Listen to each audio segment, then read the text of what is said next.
Estamos estudiando el Sermón del Monte, hermanos. El Sermón del Monte son 3 capítulos de allá de Mateo. Mateo capítulo 5, 6 y 7. Es quizá el sermón más famoso de Jesucristo, más que las parábolas, quizá. Aquí están las bienaventuranzas, aquí está Jesús diciendo, oísteis que fue dicho, pero yo os digo. Y en esta parte especial en que nos encontramos, estamos estudiando la oración del Padre Nuestro. Antes de eso, Jesús ya dijo que no debemos ser como los fariseos, ¿se acuerda? Hipócritas que solo aparentaban que eran piadosos, aparentaban que eran muy espirituales, pero todo era una fachada, todo era un disfraz nada más. Y eso es ya bastante directo para nosotros, ¿no? Nuestra adoración, nuestra búsqueda de Dios ha de ser, como lo dijo Jesús a esta mujer samaritana en Juan 4, en espíritu y en verdad. Esperamos que sea así y por eso no solo queremos alabar a Dios en esta hora y a las 6 de la tarde de hoy, sino también en el día a día. Y después ahora sí Jesús dirá, bueno, así es como deben orar. En Mateo 6 dice, vosotros pues oraréis así, ¿se acuerda? Padre nuestro que estás en los cielos, santificado sea tu nombre, venga tu reino, sea hecha tu voluntad como en el cielo, así también en la tierra. El pan nuestro de cada día, dánoslo hoy, perdona nuestras deudas, como también nosotros perdonamos a nuestros deudores. En realidad así no dice Mateo, ¿verdad? Mateo dice, perdona a los que nos ofenden, nuestras ofensas, como también nosotros perdonamos a los que nos ofenden. Y luego llegamos a esta parte.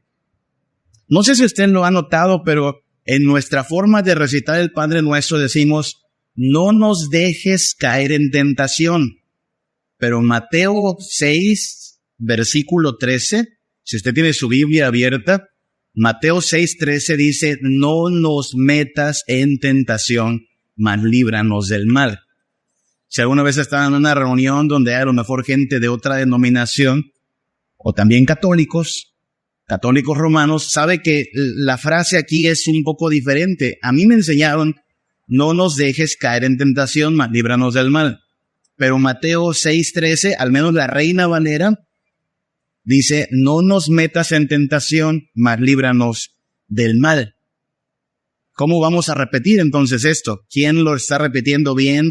¿Quién lo está repitiendo mal? Bueno, no es tanto un asunto de quién lo repite bien o quién lo repite mal si entendemos a lo que se refieren los términos. Pasa, hermanos, que recuerde que la Biblia fue escrita en idiomas que nosotros no hablamos. Hebreo, el Antiguo Testamento, griego, el Nuevo Testamento. Y a veces los términos, aunque se entienden, son difíciles de traducir. Si alguien aquí, por ejemplo, conoce un poquito el idioma inglés, ¿saben lo difícil que es a veces estar viendo una película y tú captas lo que está diciendo el personaje, pero ponerlo en español es complicado porque hay tantas cosas que hay que considerar que incluso la mejor traducción no es exactamente el contexto de toda la frase, y de ahí que hay que orar por los que traducen la Biblia, porque no es nada sencillo, hermanos, traducir la palabra de Dios. Pasa esto con el término dejar, ahí le va. ¿Qué significa dejar? Porque más o menos ese es el término que está en griego. No nos dejes en tentación, pero la idea no nos dejes tiene al menos 2 connotaciones. Por ejemplo, cuando usted anda buscando sus llaves, ¿no? Se perdieron las benditas llaves y dice, ¿dónde están mis llaves? Yo las dejé aquí. Ese término, dejé, ¿qué significa? Yo las coloqué, yo las puse. Y entonces así es como se tradujo en nuestra versión Reina Valera. No nos dejes caer en tentación. Dejar como la idea de colocar algo y dejarlo allí. No es la idea de que Dios nos está induciendo a pecar. No es la idea de que Dios nos está orillando a pecar. La Biblia dice que Dios no tienta a nadie ni es el culpable de nuestro pecado. Pero así es la idea. No nos metas en tentaciones, no nos dejes por ahí. La idea de dejar es como colocar algo, ¿no? Aquí dejé estas cosas. Pero también dejar tiene la idea de abandonar, ¿no? Cuando escucha que a un hombre lo dejó su mujer, bueno, lo abandonó. Y es ahí donde pues entra el criterio del traductor, ¿no? ¿cómo traduciremos dejar? ¿Como algo que fue colocado en o como algo que fue abandonado? Reina Valera, los traductores de la Reina Valera, pues fueron más por el lado de colocar algo ahí en la tentación, sin que esto haga a Dios culpable de nuestro pecado. Y por eso ellos tradujeron, no nos metas en tentación. Encontré una traducción, la Nueva Traducción Viviente, que creo que capta mejor la idea de esta frase. No permitas que cedamos ante la tentación. O sea, es un hecho que incluso nuestra tentación, hermanos, ocurre bajo la soberanía de Dios. Hoy hemos cantado que Dios es el Rey, así es que todo se le somete a Él. El cielo, la tierra, los mares, los vientos. Pregunta, ¿el diablo también, hermano? Por supuesto, el diablo también. ¿Se acuerda de la historia de un tal Job? Job, allí alabando a Dios, gozándose en Dios, y ese mentecato demonio llega y le dice a Dios, bueno, pues es que lo tratas muy bien a Job, nada más quítale tantito de sus bendiciones y vas a ver cómo no te alaba. Y Dios, con su soberanía, decide permitirle al diablo zarandear a Job. No es la primera vez que pasa. Tenemos en la Biblia imágenes de Dios teniendo control sobre los demonios y los espíritus malignos. El mismo Jesús, cuando llegó a la tierra, tenía autoridad sobre los demonios. ¿Se acuerda? Una vez mandó a unos demonios a un montón de cerdos porque Él tiene poder para ordenarles. Así es que nuestra tentación ocurre, por supuesto, bajo la soberanía de Dios, sin que eso haga a Dios responsable del pecado. Reina Valera entonces tradujo, no nos metas en tentación, pero la idea es, no nos vayas a abandonar. Esta traducción es muy buena, ¿sabe? No permitas que cedamos ante la tentación. ¿Cómo estuvieron sus tentaciones esta semana, hermano? ¿Cómo estuvo su lucha contra el pecado y contra el diablo? ¿Qué tan conscientes somos en nuestro día a día de la realidad de este personaje, Satanás, y sus demonios, y sus huestes de maldad? Es un hecho que no somos la clase de iglesia cuya doctrina se centra en andar haciendo algo así como guerra espiritual, reprendiendo al diablo y expulsando al demonio. No hacemos eso. No lo hacemos particularmente porque creemos que Jesucristo ha suprimido toda autoridad y todo dominio.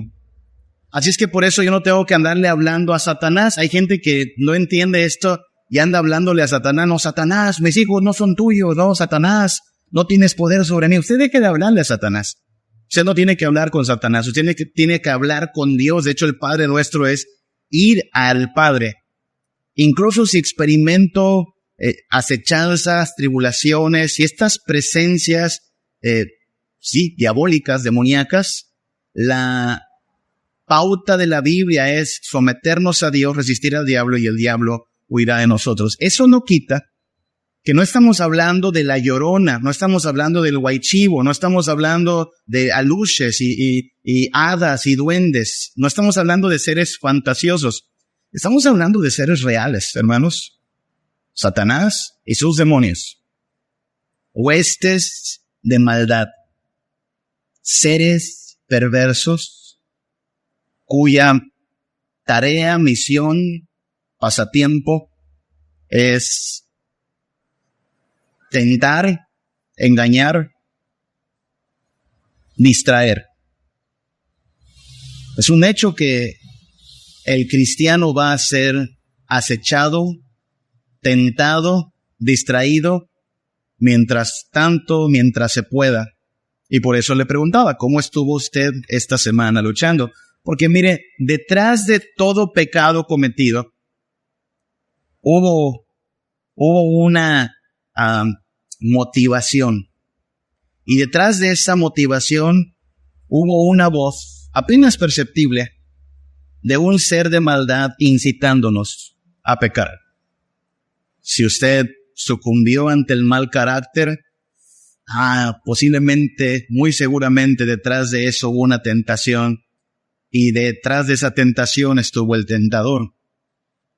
Aclaremos, por supuesto, que no estamos hablando de una lucha entre iguales. Algunos ponen esta idea como de Satanás contra Jesús en una lucha en par. No es en par. Jesús es soberano, absolutamente. Satanás es alguien que podría ser aniquilado en este momento. Va a ser aniquilado cuando Cristo vuelva, lanzado al lago de fuego. Así es que debemos ser conscientes de nuestra lucha, hermanos. Es una buena traducción esta, Mateo 6:13. No permitas que cedamos ante la tentación.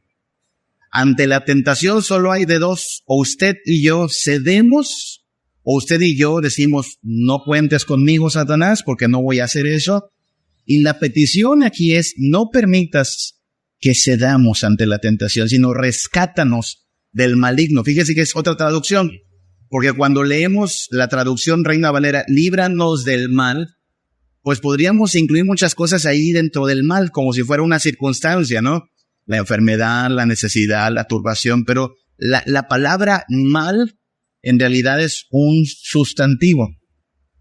Y se ha de entender como del maligno. Es una buena traducción esta, le digo. No permitas que cedamos ante la tentación, sino rescátanos del maligno. ¿Y quién es el maligno? Satanás, Belial,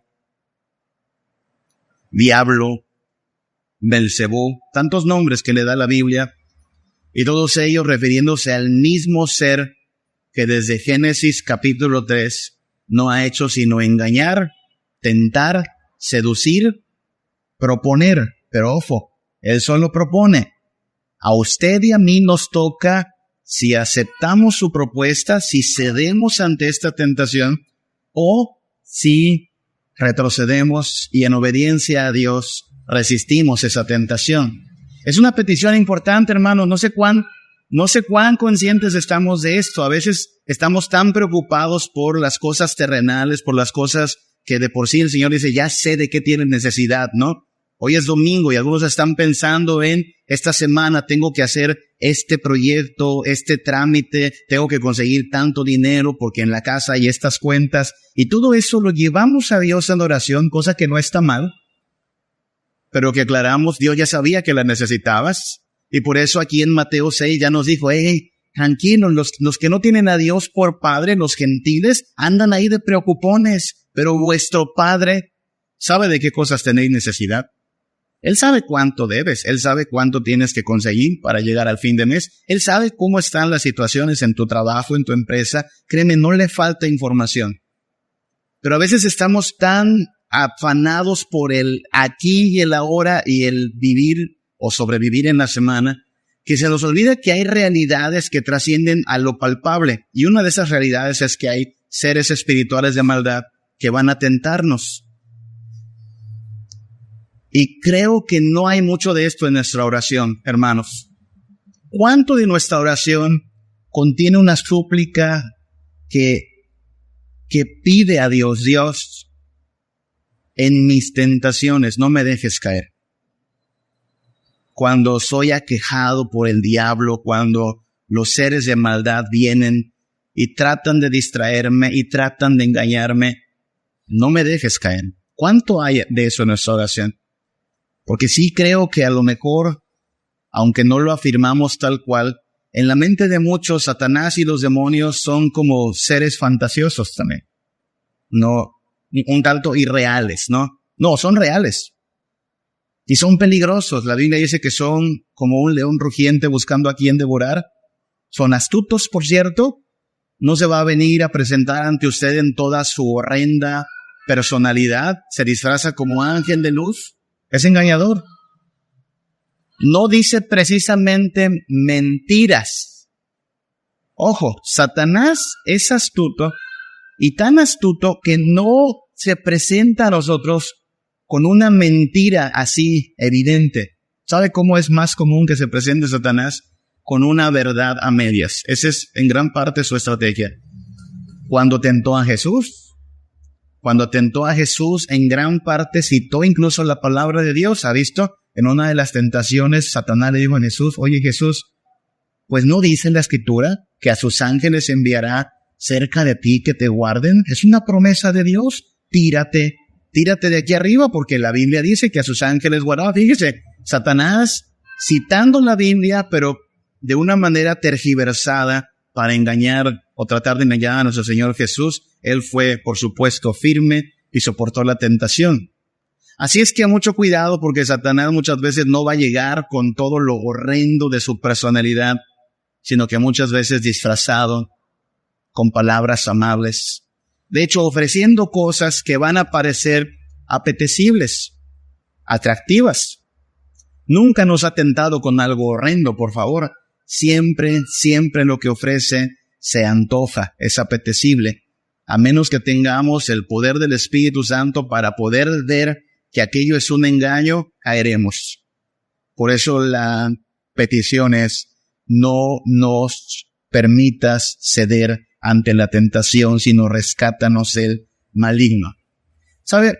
Incluso detrás de muchas medias verdades está este poder perverso del engañador. Descubro, hermanos, que quizá en el tiempo en que vivimos, es posible que algunos han o hemos adoptado una media verdad, y en esa media verdad no estamos luchando contra las acechanzas del diablo. Se lo voy a poner de esta forma. Estamos pues viviendo quizá la mejor época de impulso de la doctrina reformada en América Latina. Hay quien dice que quizá en los próximos años veremos cómo la teología, la doctrina reformada bendice a toda América Latina. Y oramos para que así sea. Hace apenas unos años, en el 2017, celebrábamos 500 años de la Reforma, ¿se acuerda? Y hoy los libros acerca de teología reformada, hermanos, abundan. Hoy se están publicando libros de Juan Calvino, de Martín Lutero, de los grandes teólogos de la Reforma. Están siendo traducidos. Así es que tenemos mucha carnita de donde alimentarnos. Y sin embargo, se escucha mucho el mensaje de la gracia y de todo por gracia y descansar en la gracia. Y por supuesto, voy a afirmarlo, nosotros somos una iglesia que ha adoptado las doctrinas reformadas y la gracia es una doctrina central. Afirmamos la salvación solo por gracia, por medio de la fe.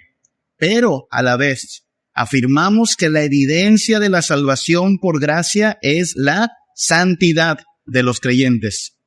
Es decir, aquellos que en verdad han sido traspasados por la gracia de Dios, lavados en la sangre de Cristo, no por oro, a precio de oro o plata, sino por la sola misericordia de Dios, vivirán dando fruto y evidencia en una vida santa. Hoy acabamos de leer eso en la lectura del Nuevo Testamento, ¿no? Por sus frutos los conoceréis. Y si no hay un fruto que evidencie que esta persona en verdad fue trasladada de las tinieblas a la luz, hay que decirlo, lo más probable es que esa persona se engaña. Si esta persona, no importa, es miembro de una iglesia presbiteriana, tiene tatuadas las 5 solas de la Reforma, ha sido miembro fundador de una iglesia, pero no vive en santidad, tal persona se está engañando a sí misma. Eso no es lo que afirmamos. Descansar en la gracia debe llevarnos a vivir en santidad. Dios no solo perdona nuestros pecados, Dios transforma nuestras vidas. Y por eso dejarnos solo así, descansar en la gracia, hay que decirlo, podría ser peligroso, hermanos. Mucho cuidado. No estoy diciendo que somos salvos por gracia más las obras. No estamos afirmando eso. La salvación es solo por gracia, sin el mérito de las obras. Pero la salvación que es solo por gracia va a producir obras. Estas obras vienen pues del poder del Espíritu Santo obrando en nosotros. Hoy estamos celebrando el día del Pentecostés y lo estamos diciendo también en las tardes, porque en las tardes estamos hablando de la carne y del Espíritu. Y hemos dicho que la obra del Espíritu Santo no es que a usted le pone en las manos y le da una especie de temblorina y se revuelca y habla en lenguas. Eso cualquier persona lo puede hacer. La obra del Espíritu Santo es quitar las obras de la carne. ¿Se acuerda cuáles son? Manifiestas son las obras de la carne: perversidad, maldad, engaño, hechicerías. Gálatas 5 las enumera. ¿Y el fruto del Espíritu cuál es? Amor, gozo, paz, paciencia, benignidad. Tiene que haber un cambio evidente. Descansar en la gracia puede ser peligroso, hermanos, si sirve como pretexto para la carnalidad. Si alguien descansando en la gracia dice, no hombre, pues ni te agüites, ni te espantes. Finalmente Dios perdona todo y con eso está siendo licencioso hacia el pecado y la carnalidad. No ha entendido la gracia, hermana. No ha entendido la gracia, hermano. La gracia no puede ser pretexto para la carnalidad. El domingo pasado hablábamos de eso, ¿no? Un poco de eso. Gente que dice, no hombre, ahí pedimos perdón el domingo y ya. Ahí es esta oración de arrepentimiento y ya. No es algo así como, Dios, voy a pecar, pero ahí te pido perdón, ¿eh? No funciona así. Descansar en la gracia no ha de ser un pretexto para la carnalidad. Es peligroso descansar en la gracia si de esta manera se está usando la idea de la gracia como una excusa para la ociosidad. Y hay mucha gente de esa, ¿sabe? Mire, así como animamos a Príncipe de Paz a congregarse domingo a domingo, parte de lo que hacemos es ahora, pues, al campo nacional enviar cada semana un recordatorio. Mañana es Día del Señor, el pueblo de Dios se congrega. Y hay gente que responde, pero Dios está en todas partes. Pero se alaba a Dios igual en casa. ¿Qué está poniendo? Pretextos. ¿Para qué? Para la ociosidad, para la flojera espiritual. Hay que leer la Biblia, pero no importa si lees o no lees, no es por obras. Por supuesto que no es por obras, pero no sea ocioso. Es que estamos hablando de una vida que necesita ser disciplinada para la santidad. Hermano, ¿cómo vamos a poder estar firmes contra las acechanzas del diablo si no disciplinamos nuestra vida en el conocimiento de la palabra? Hermano, ¿cómo vamos a creer que en verdad en casa le está siendo agradable a Dios si no puede ni siquiera 1 hora o 2 horas cada domingo dedicar para rendir homenaje al Señor? Esta persona es bastante ociosa y está usando la gracia como una excusa para la ociosidad. Y no funciona así. Creemos en la salvación por gracia, pero es peligroso hablar de salvación por gracia si esto va a ser motivo para una falsa seguridad. Hay mucho de eso también a veces, hermanos. Gente que le encantó. Y mire, yo conocí una vez a una maestra. Yo no era cristiano todavía, ¿ok? O sea, sí era de la iglesia, pero no era cristiano. No había conocido el evangelio. Y mi sorpresa es que un día mi maestra en la preparatoria, saca un boletín de una iglesia presbiteriana. Yo conocí esa iglesia. Y le pregunto, maestra, ¿está usted yendo a esta iglesia? Y dice, sí, me encantó esta iglesia.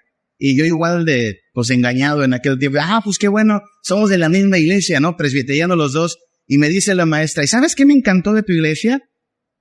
Que me enseñaron que la salvación no se pierde.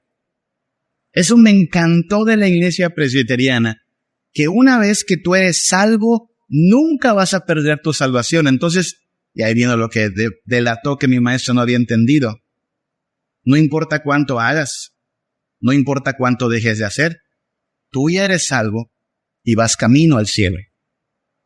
A ver, la forma en que esta maestra, mi maestra, presumió que ahora estaba en una iglesia que le había quedado así como anillo al dedo porque le habían dicho que la salvación no se pierde, evidenciaba que en realidad no había entendido de qué se trata. Afirmamos que la salvación no se pierde, por supuesto, la salvación no se pierde. Si usted es creyente en Cristo Jesús, usted no puede caer del estado de gracia. Solo le aclaro algo. No puede perder algo que nunca tuvo. Y hay gente que nunca tuvo la salvación, que cree que la tuvo, y que luego dice, y me gustó que no se pierde. Pues no la puedes perder porque ni siquiera la tienes. Es que no se supone que venir a Cristo es solo una confesión de labios. Y es ahí donde muchos tienen una falsa seguridad. Dicen, amén, voy para el cielo. Pues no se ven los frutos, mijo. Estoy seguro en Cristo. Pues ¿dónde está la vida de santidad usted? Una falsa seguridad.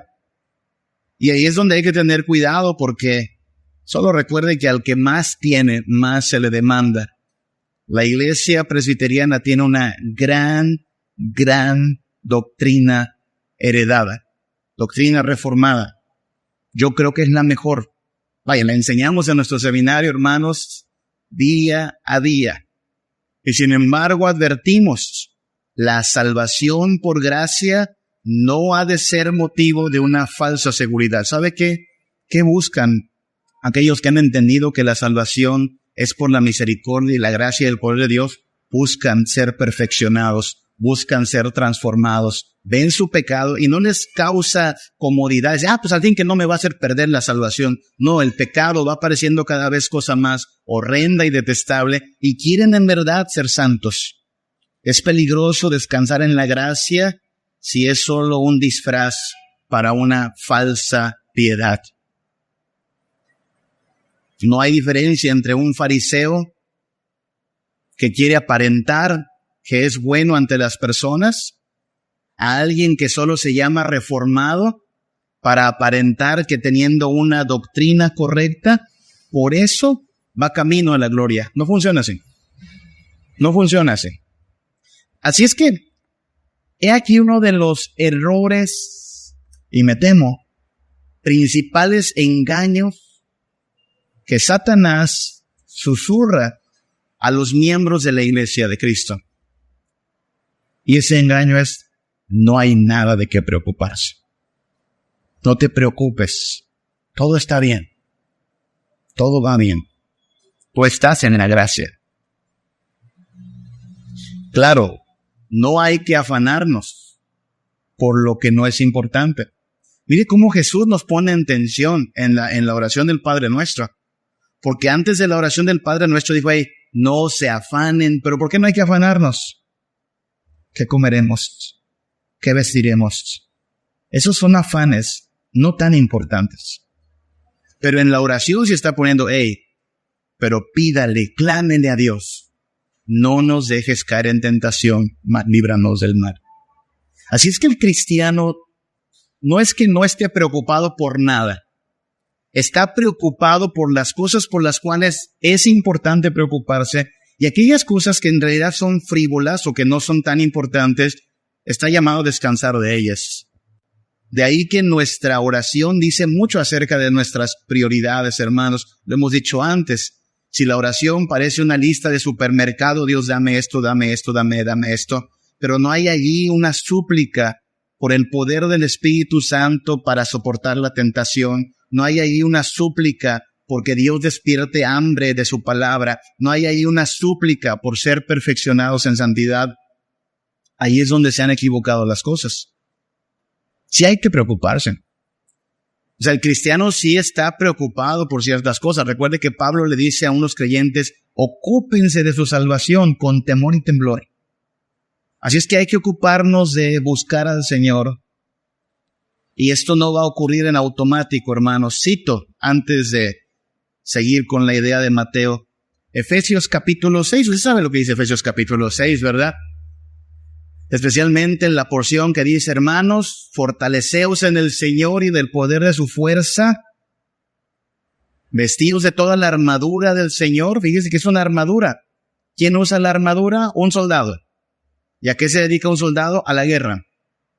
Esa es la labor de un soldado. Y entonces el Señor toma la ilustración de un soldado, el ejemplo de un soldado, para decir, usted está en guerra. Usted está en una batalla. Efesios 6:12, porque no tenemos lucha contra sangre y carne, sino contra principados, contra potestades, contra gobernantes de las tinieblas de este siglo, contra huestes espirituales de maldad en las regiones celestes. Mire que lo que está diciendo Pablo es, están bien organizados sus enemigos, Es como el crimen organizado, ¿se ha dado cuenta de eso? ¿Por qué al crimen organizado le llaman así? Pues por eso, porque están muy bien organizados. El crimen organizado pasaría en los altos estándares de calidad como si fuera una empresa, ¿sabe? Están bien conectadas sus líneas de autoridad. Bueno, eso pasa también con Satanás y sus secuaces. Están bien organizados. Principados, potestades, gobernantes de las tinieblas, huestes espirituales de maldad en las regiones celestes.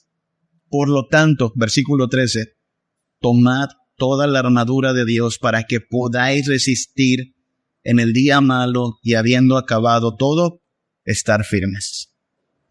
No estamos llamados, hermanos, a cruzarnos de brazos y ya. Sí a descansar en la gracia, pero descansar en la gracia es descansar en el hecho de que Dios ha dispuesto todo lo que necesitamos para pelear, para permanecer en pie, para buscar lo que es importante. Pero no significa quedarnos cruzados de brazos. Descansar en la gracia tiene que ver con encontrar en el Señor todo lo que necesitamos para la lucha. Dice Efesios 6:12, tenemos una lucha, no contra alguien de carne y hueso, sino es una lucha contra seres espirituales. Y es precisamente así que descansar en la gracia nos va a sostener en la lucha, hermanos. Mire lo que le dice Jesús a Pedro un día.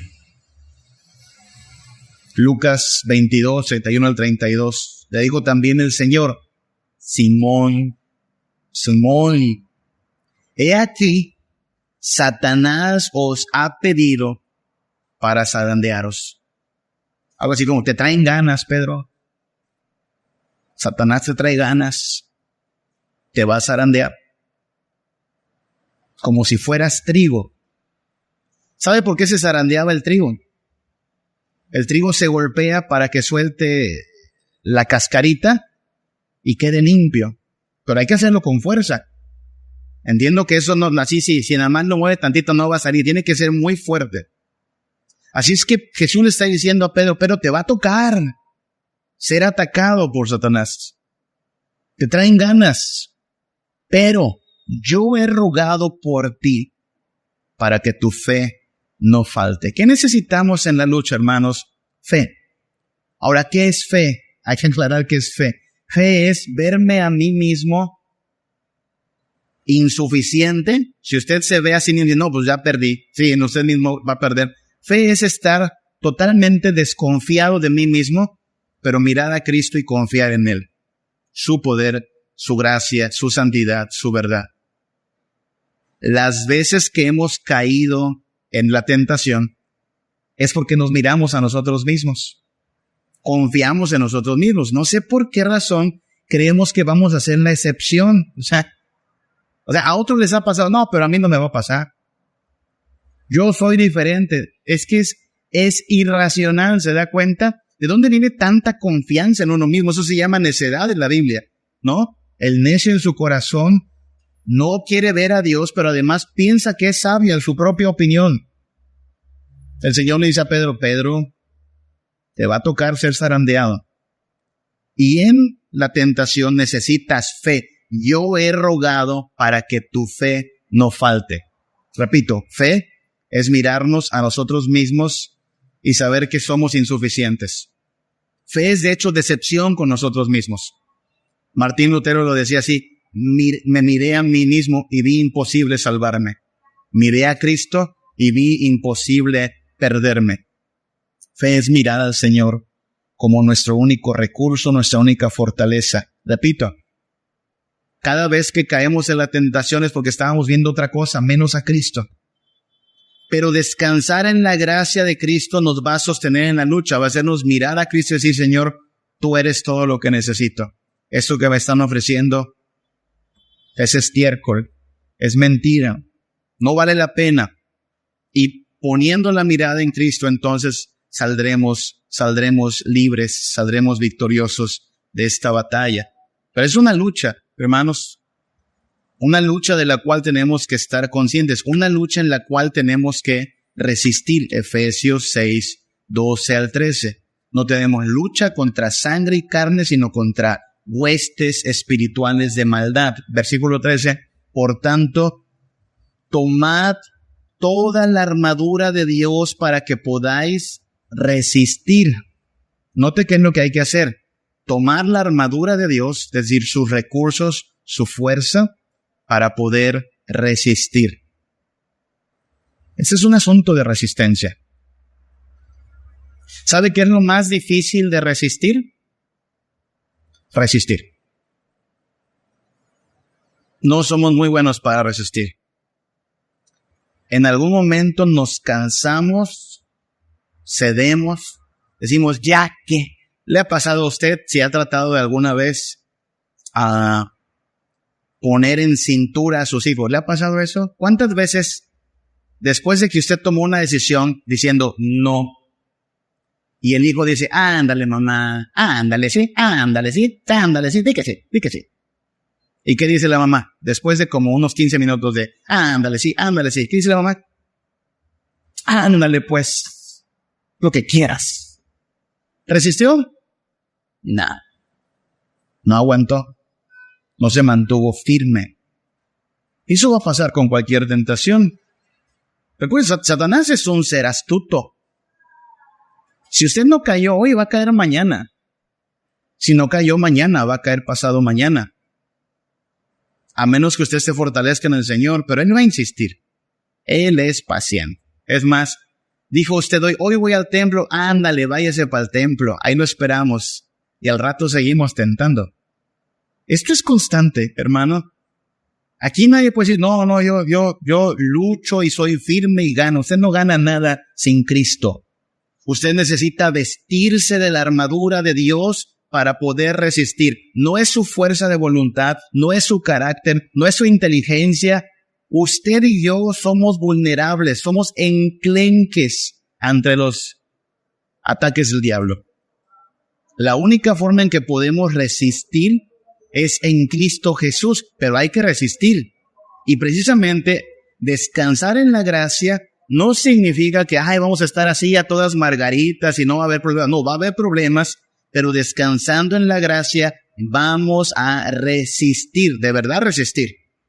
1 Corintios 10:13 afirma, no os ha sobrevenido ninguna tentación que no sea humana. Es decir, toda tentación, hermanos, es hecha a la medida de cada persona. Pero fiel es Dios, que no os dejará ser tentados más de lo que podáis resistir. Mire cuán importante es decir esto.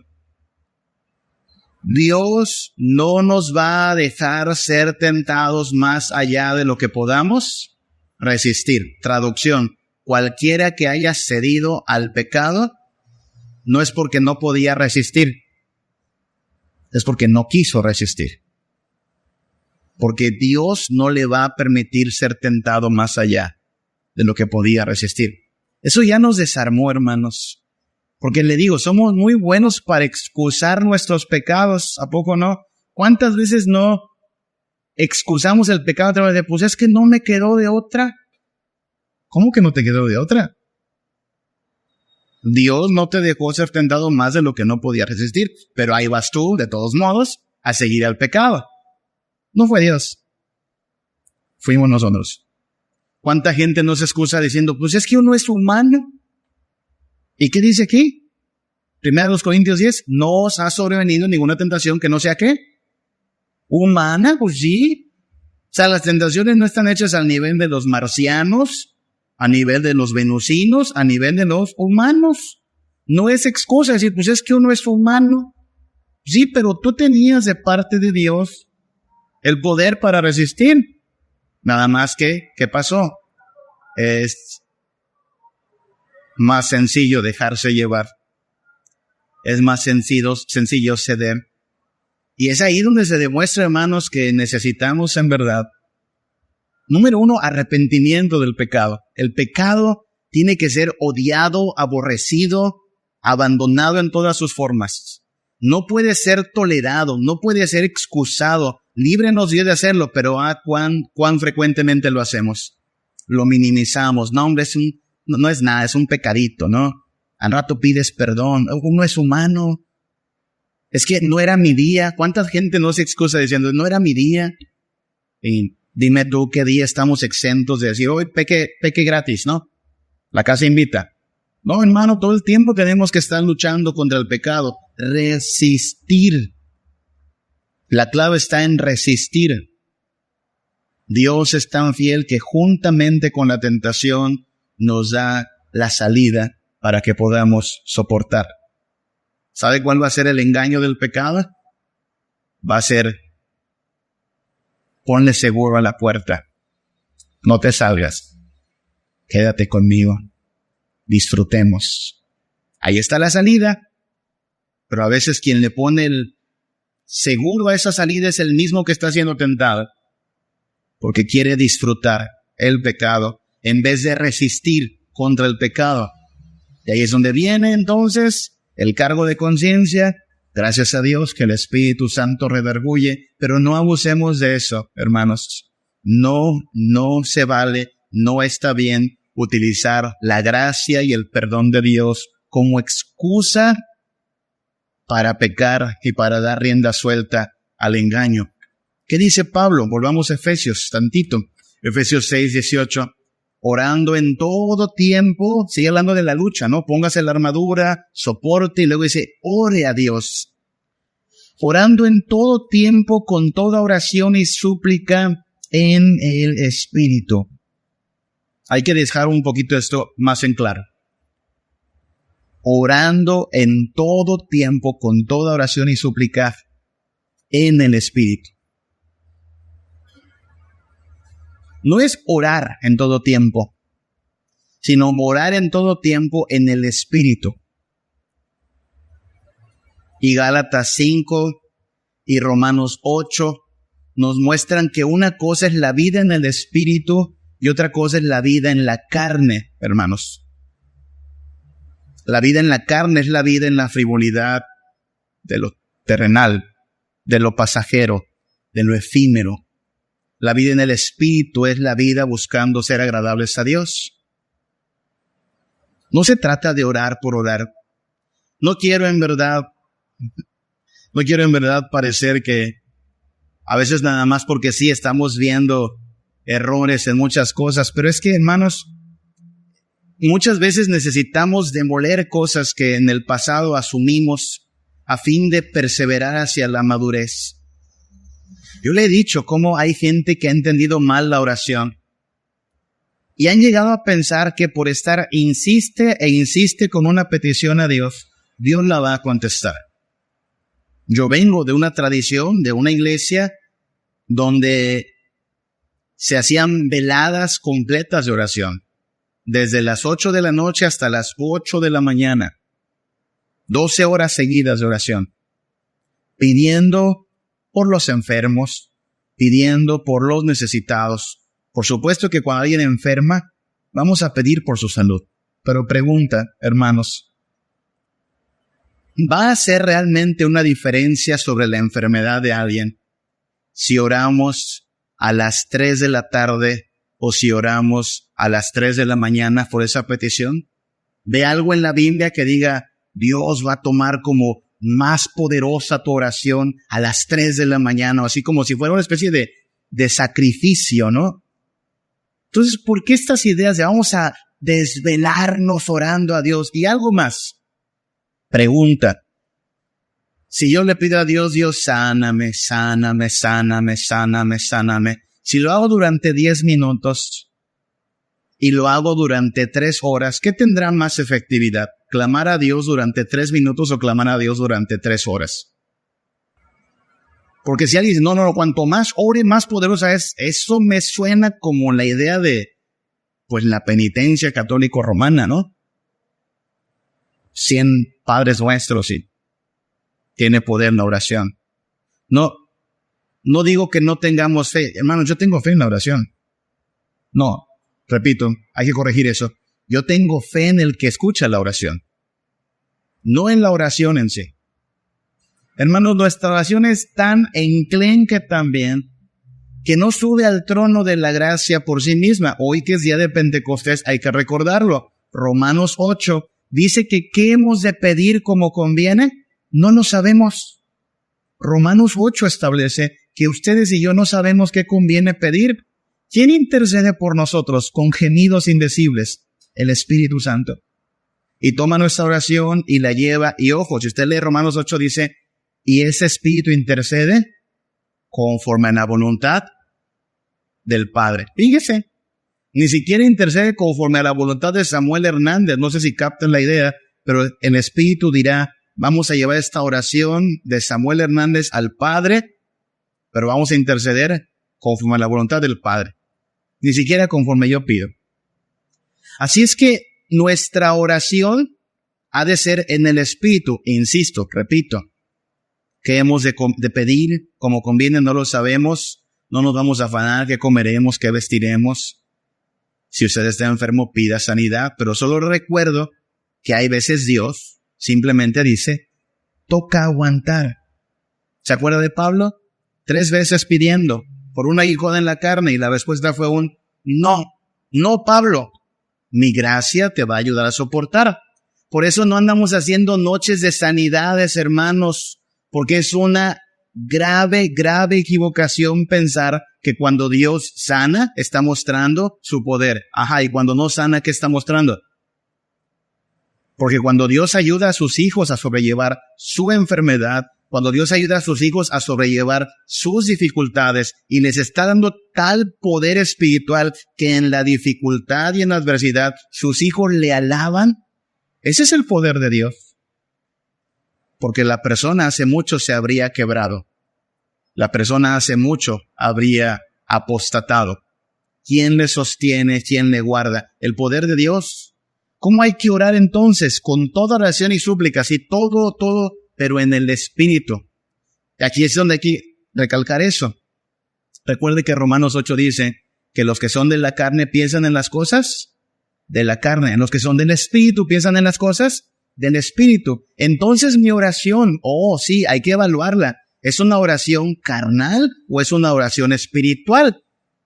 Porque si es una oración que, como le digo, solo anda pidiendo por cosas que la verdad, pues no son prioritarias, hermano, necesitamos orar en el Espíritu. Nos hace orar por ayuda espiritual, ¿sí? Descansar en la gracia de Dios nos hace suplicar por ayuda espiritual. Mateo 26:41, reprende Jesús a sus discípulos. Ellos, dominados por el sueño, no están acompañando a su maestro a orar. Pero miren lo que les dice Jesús. Velad y orad para que no entréis en tentación. ¿Estamos velando por eso, hermanos? Velad y orad para que no entréis en tentación. Note cómo la petición está ahí clara. Señor, ayúdame a no entrar en tentación, ayúdame a no caer en tentación, no quiero pecar. Esa es la petición de alguien guiado por el Espíritu. Ya no está pidiendo qué va a comer, Dios sabe qué nos va a dar de comer. Ya no está pidiendo qué voy a vestir. Ahí tienes un closet lleno de ropa, por favor, sabes qué vas a vestir. Pero ¿cuánto estás rogando porque en las tentaciones de este mundo tú seas librado? Y Jesús lo aclara todavía más. El espíritu a la verdad está dispuesto, pero la carne es débil. ¿Qué está diciendo Jesús? No aguantan, no van a aguantar, no van a poder, son débiles. Necesitan suplicarle a Dios su ayuda. ¿Qué es lo que estamos diciendo, hermanos? Si vamos a iniciar esta semana en nuestras fuerzas, en nuestra sabiduría, si usted se siente que no, sí voy a poder porque soy Samuel Hernández y mi apellido Camaney también, no va a aguantar. Ni de aquí al martes llega usted solito. Necesitamos el poder celestial de Dios porque la carne es débil. Note que muchos usan de hecho esto como una excusa para el pecado, ¿a poco no? ¿Pequé? Es que la carne es débil. Jesús no lo está usando como excusa para el pecado. ¿Cómo lo está usando Jesús? Como razón precisamente para velar y orar. ¿Por qué tienes que velar y orar? Porque tú solito eres débil. Porque solito no vas a poder. Porque no podemos entrar en esta batalla sin el poder de nuestro Dios. No nos vamos a quedar cruzados de brazos. Vamos a soportar, vamos a resistir, vamos a mantenernos suplicando. Señor, ayúdanos. Orando, dice Pablo a los Efesios, en todo tiempo, con toda oración y súplica, y velando en ello, velando, vigilantes, alertas, con toda perseverancia y súplica. ¿Por qué? Por todos los santos. ¿Nota cómo esto tiene que ver con santidad? Siempre. Por los santos, el pueblo de Dios, que seamos santos. Si nos quiere dar de comer rico, pero que seamos santos. Si toca comer solo tortillita, pero que seamos santos. Si vamos a ser librados de la enfermedad, alabados al Señor, pero que seamos santos. Si vamos a enfermar, que seamos santos.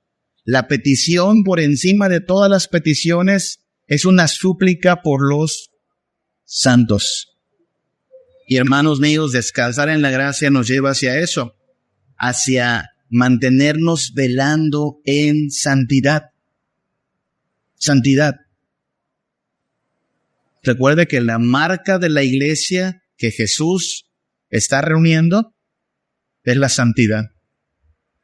Cristo viene por una iglesia santa. Usted necesita ser santo para entrar al reino de los cielos. Recuerde que puede entrar al reino de los cielos enfermo. Recuerde que puede entrar al reino de los cielos pobre. Con pobreza puede ir al cielo. Con enfermedad puede ir al cielo. ¿Sabe cómo no puede ir al cielo? Sin santidad.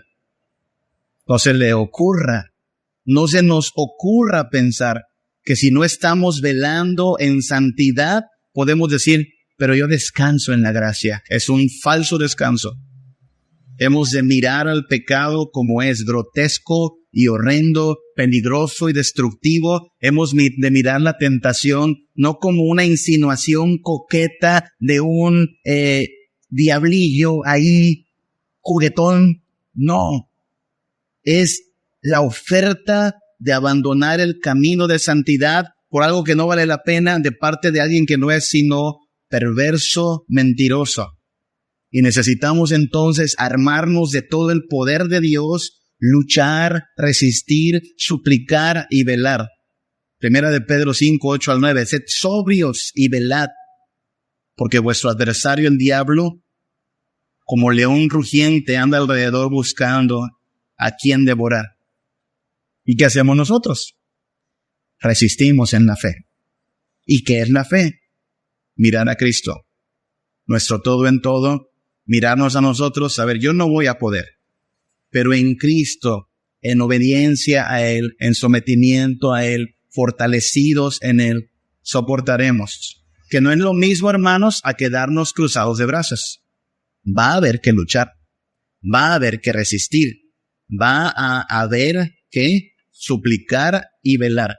La santificación, hermanos, no va a ocurrir en automático esta semana. Tendremos que luchar, resistir, suplicar y velar.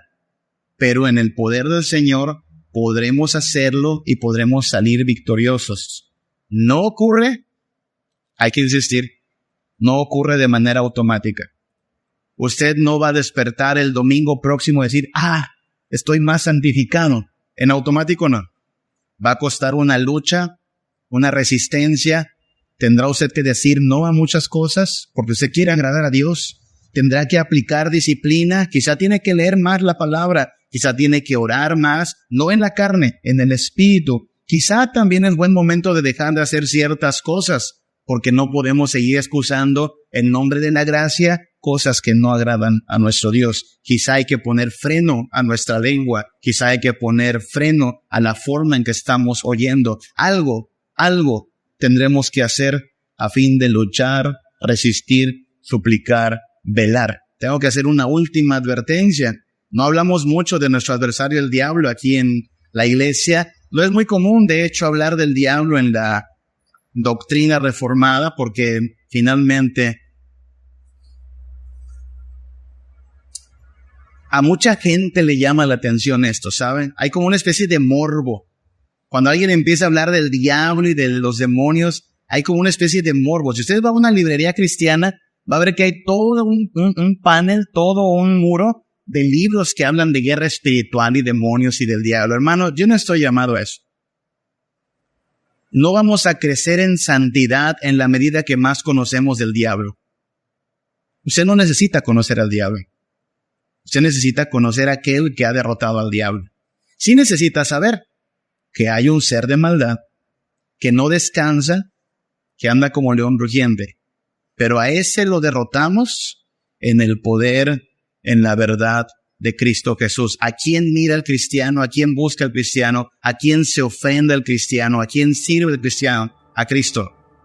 Puestos los ojos en Cristo, el autor y consumador de la fe, podemos correr esta carrera, podemos pelear esta batalla en sus fuerzas, vamos a luchar, vamos a resistir, vamos a suplicar por su ayuda y vamos a velar en santidad a nuestro Dios, puestos los ojos en Cristo Jesús, y Dios nos ayude a ser fieles y a perseverar.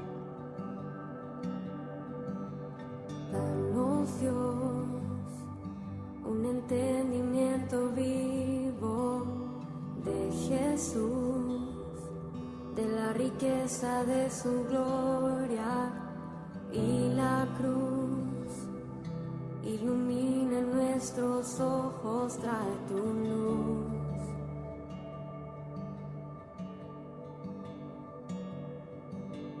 Danos, Dios, un entendimiento vivo de Jesús, de la riqueza de su gloria y la cruz. Ilumina nuestros ojos, trae tu luz.